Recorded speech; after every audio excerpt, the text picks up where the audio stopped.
So Samuel Pepys was a well-known diarist from the 17th century. He created a great collection of books and donated them to the college.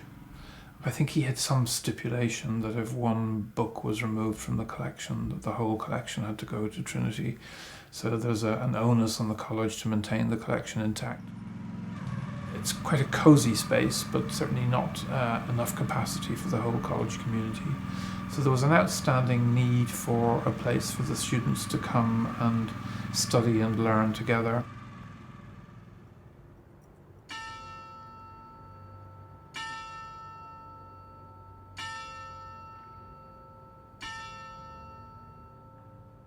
It's an interesting thought about why you would need a library at this time, particularly with new modes of learning and so much going online. If I go to my record collection and I think I'm going to play a particular record, I very rarely end up playing that record, because in looking for it I'll find something else and I go, oh, I'd forgotten I bought that back in 1972 or whatever, 1980, whenever. And then you find yourself browsing and refreshing your knowledge.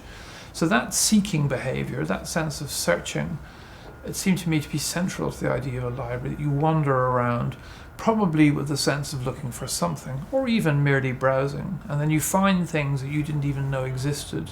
So the idea of the building being a kind of a thicket of books that you move through and find surprises in is very important.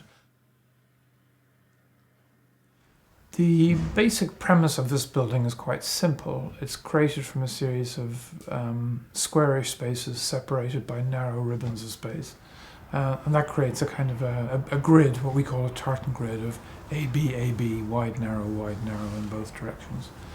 And in a sense, that's quite a static form to begin with. But as you climb up through the 3 floors of the building, we wanted it to be a journey up towards the light.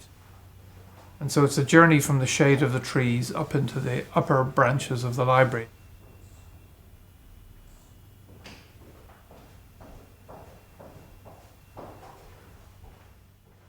As a reader, I'm always interested in how people situate themselves when they're reading, whether they're reading on a laptop or taking a book off a shelf. And I feel there's a kind of whole psychology to how people want to be when they're reading. And we tried to create as many possible different situations in which people could read. So there's a large hall with long tables where you could sit across from the table, a refectory table almost, across from other people and be in a cluster of people reading. On the other hand, there are tiny rooms that are pushed right out to the edge of the building where you can sit by yourself with your back to everybody and feel that you're in your own little world. And we even have one seat we call the prima donna seat, which is for people who want to be seen to be reading. That's the one where if you're studying, you want everyone to know you're studying, and that's the place to sit.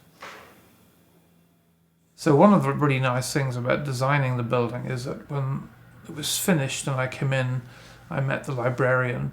He knew his students so well. Before they came in, he was wandering around placing his different students and saying, oh, I bet you so-and-so will sit there, and I bet you so-and-so will sit there.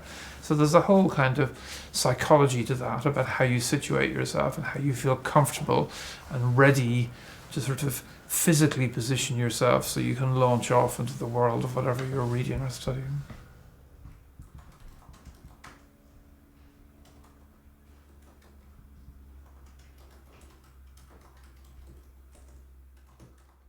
A couple of times I've had the opportunity to come and sit here and work and read for a day, and it's so nice to come back to your own building when you're not on duty.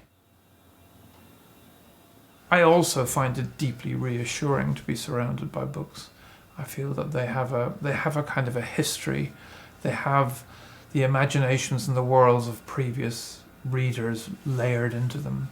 So when you're sitting in a room with books, you're not just surrounded by objects of knowledge, but you're surrounded by other experiences that other people had in that book. So the sense of a connection back in time to people who've shared similar experiences. There's a real richness in that, and I think there's a kind of a depth that the architecture can have because of the kind of manifest presence of the books.